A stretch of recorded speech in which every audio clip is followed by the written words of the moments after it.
Congratulations on the film. Thank you. Set the scene for us. One of you, give us a taste of what we're going to see.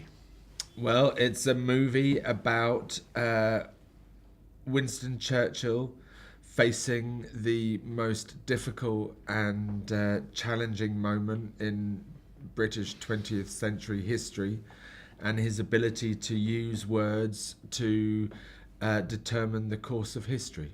And you chose this man here to play him. Why was that? Because he's the best actor in the world. And Gary, what was your reaction when Joe came to you and said, Winston Churchill? Well, it was, I thought, ooh, that's a stretch. Even for me. And I thought, God, that's a handful. So I did hesitate. I must say, I really had to sort of think about it. I wanted to work with Joe. I thought the material was wonderful, and specifically the period, the time. You know, it wasn't I wasn't being asked to play a whole life. You know, it was just really a couple of months, in a very defining couple of months in our history and in his political career. But we met, and we seemed to creatively click. You know, it was just a good thing. It's a good match. Yeah, and then you decide to you step out on the wire, you know, give it a go, and it's a very good safety net. Yeah, so it was a nice. It's a very good. Creatively, it's been a very good pairing. Yeah, clearly has. What did you know about him before, you know, when this started, and did your view of him change? I mean, it must have, when you immerse yourself in the research, and what did you think of him by the end of it? Did it change? I knew what most people knew.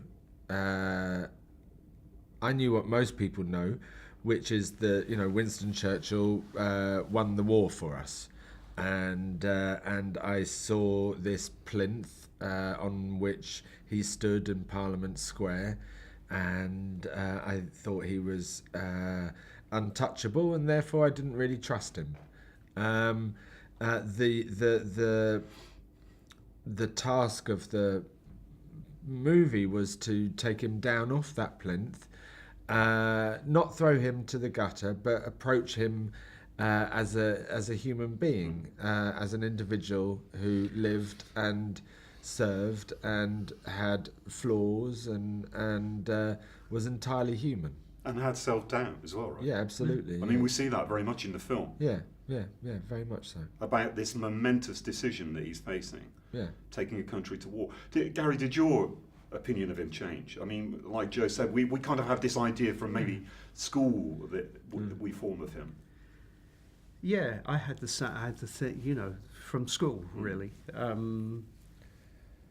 Yeah, in my reading of him, and as you know, it's there's gobs of it. You know, there's books and books and books and books, but I have an admiration for him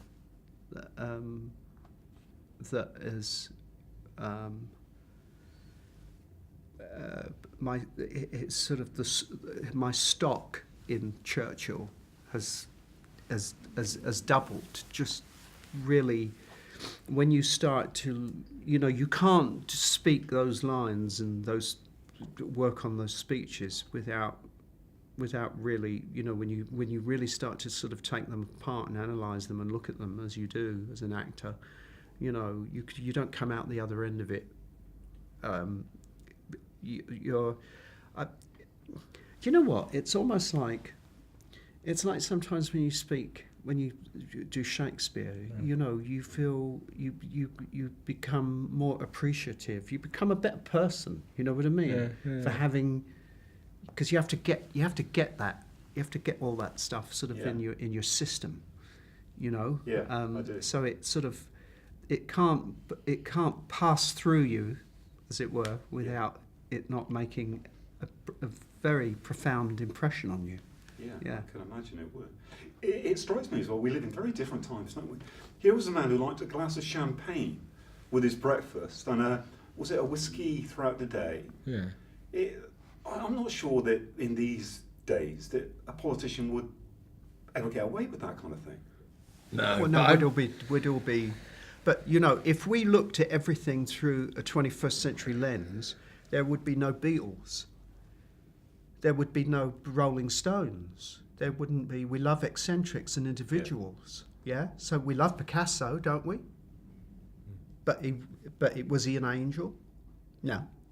So if you looked at history through the lens of today, there wouldn't be history, because everybody would have been demonised. Everybody would have been demonised. I mean, he comes out of a bathroom. Okay, someone pointed out to me the other day that it wasn't very politically correct and that it borderline sexual harassment. And I said, yes, but he does announce he's coming out in a state of nature. Does that count? If you warn someone. Yeah, but I mean, if we all drank, we all smoked, we all did things, and you know, and it's great that, as Dylan said, times are changing. I think it's important that we look at what we say and what we do and how we say it and who we do it and say it to. I think it's evolution. The world can only get better for it. But yeah, back in the day, very different. Very different. We're always being told that we should learn from history, and you know, do you think that this is a story that resonates with us today? Yeah, I think his resistance to the rise of far-right politics is certainly something worth bearing in mind in today's political climate. Absolutely. It strikes me he would have been a great guy to have dinner with, don't you think? Yeah, you wouldn't have got a word in edgeways, though. He would have just talked at you constantly. I mean, he didn't listen, you know. Yeah. He would have you would have been entertained, but it wouldn't have been like a conversation. It would have been, I think, just him talking at you. Yeah. Don't you think? Yeah. Thank you so much, guys. Thank you.